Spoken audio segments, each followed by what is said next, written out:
This is Urdizzle back again with another daily tournament for the tournament ending on June 14th. So, as usual, I'll go through my bag, the accurate windbreak fuse, the accurate windbreak musket. I'm actually not throwing the river, which we'll talk about that a little later. I'm throwing the accurate fade musket, specifically for one hole.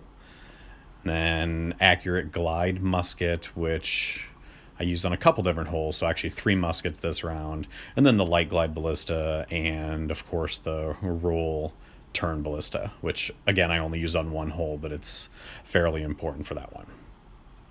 So hole 1, it's the albatross hole. So this is actually the only hole that I use the light glide on, and so it's nice if you can grind a little bit and get your albatross here. But honestly, with the crosswind or even a tailwind, this is a pretty easy hole.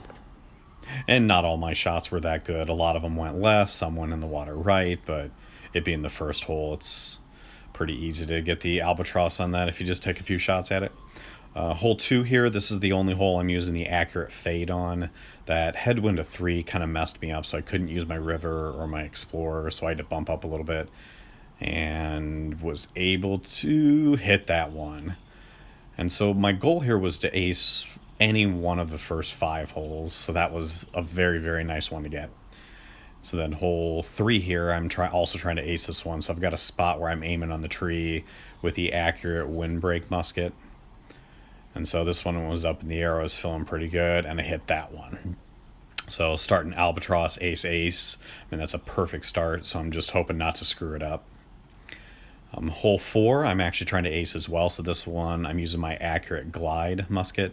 And so I've got a spot on those trees down the middle of the fairway I'm aiming for. And I can usually give this one a pretty good run. If it flips over a little too much out of the hand, it's not good. But again, that one I thought was pretty solid and got some metal, but just a little too high. So, but again, to go albatross, ace, ace, and then give hole 4 a run, I was very happy with that. And then hole 5, I was also trying to ace run this. So I've got a shot where I aim just over the hill. And I actually, I won't say I was giving up on this hole, but when I first started running these, I didn't think I had a shot at this because I thought the musket would be too much. And so that one was not a good shot. In other rounds, I was actually hitting metal, or I'll give you some bonus coverage on this one coming later where I get much closer than that. So this hole 6, this is the one that had been messing me up. So I'm going to throw a roller on this one. And this is the only one I throw a roller on. And it's just, the rollers are so unpredictable on this hole because there's a little spot right about there that if it kicks the wrong way, can mess you up and throw you into the OB. So at this point right here, I was very confident I'd gotten around the corner. So right now I'm just hoping it slows down. And usually you're in the 70 to 90 foot range. And so that's all I'm hoping for is just give me something within 90. And so I'm right at 91 with a 1 headwind. So I will never call that one a gimme, but that's one that I should make 9 out of 10 times from that range. And so I'm actually ahead of the game here. So if I'm able to birdie, eagle, birdie, and you'll see which one coming up here, I will have the win by 1 stroke. And so hole 7 is actually hole 1 for Grizzly. Just play it down the middle, let it kick out to the right. Easy putt. I mean, there's nothing, I don't want to say there's no danger, but there's no need to go right at the basket on that one.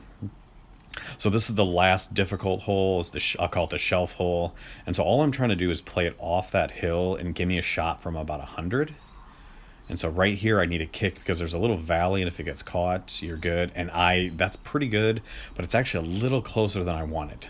So it's 87 feet, and so I have to aim a little higher, which I don't like. And so right there, I was very disappointed in that one. I really, really, really wanted to get that one, and it was makeable. So now I need to birdie this one, and I should be tied for the lead. And so now I don't have my river because I changed up some ace discs. And so right here I'm throwing the accurate windbreak musket, and I'm just hoping it settles.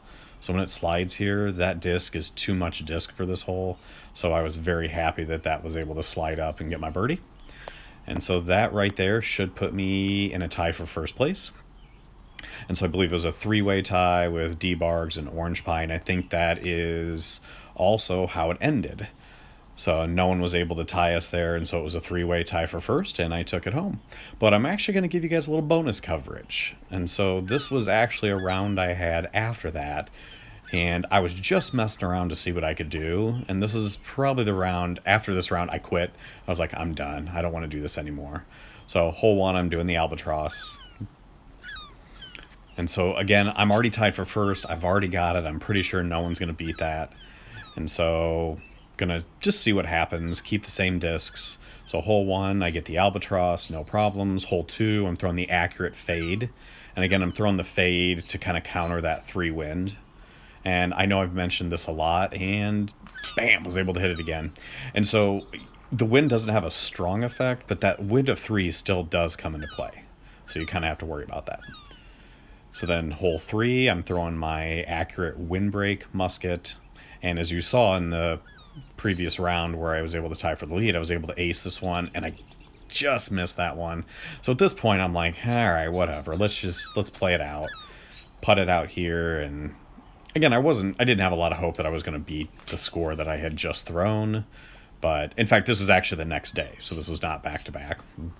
And so I'm going to toy around with it and just see what happens, and most likely be done after this round. So hole 4, I'm throwing the accurate glide musket. And with a 3 wind, I mean, I'm just kind of throwing it out there. But when it was in the air, I felt pretty good about it. And I actually hit it. And so now I'm on pace for the round that I shot before. And so now this is where I told you I've got the accurate glide musket. So I've got a spot where, I think I've hit it once or twice before. But in the air, it felt good, and I missed the trees. And I hit another one. So now I'm thinking to myself, this is going to be a fantastic round. I won't spoil it here, but this roller hole, I'm like, this is the fact that I've got 3 aces now, or I think it's 2 or 3, but I'm going to mess this one up. It's just, I know it. And when I threw the roller and it goes up on the hill and then it rolls down, I got a little nervous. I was super excited because, again, if I'm within 90, I'm feeling very, very good about this shot. And so 75 is closer than the other one. I just got to make sure not to throw it too hard. And so right now I'm actually on pace. I could possibly get 2 strokes ahead. And I'm going to go ahead and spoil it a little bit and fast forward to hole 9. And that happened. So I actually also messed up the shelf hole. I did not get it, but I was still on pace to get the record or get a solo first place, but I screwed it up. So I thought would show you guys that because that was a phenomenal start to the round, and I completely butchered it at the end. So I think I shot a 14 under, but I very easily could have got a 16 under without too much difficulty. So it is what it is, but hopefully you enjoyed a little bonus coverage, and I'll be back hopefully with another daily or possible another course walkthrough.